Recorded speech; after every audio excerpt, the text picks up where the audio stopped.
দেশের বন্যার এমন পরিস্থিতিতে অনেকেই হারিয়েছে নিজের বাসস্থান। এই করুণ অবস্থায় অসহায় মানুষদের পাশে দাঁড়াতে ভুলেনি হৃদয় সোহানরা।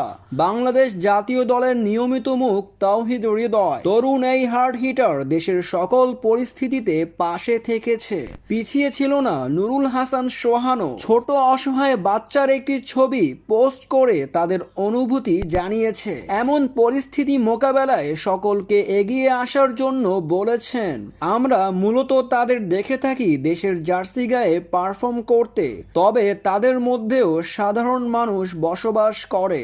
বন্যার কবলে পড়া অসহায় মানুষদের দেখে আর কত চুপ থাকা যায়। তাই তো তাওহিদ হৃদয় নিজের ফেসবুকে পোস্ট করেছেন এই বিষয় নিয়ে এবং সকলকে জানিয়েছেন এগিয়ে আসার জন্য।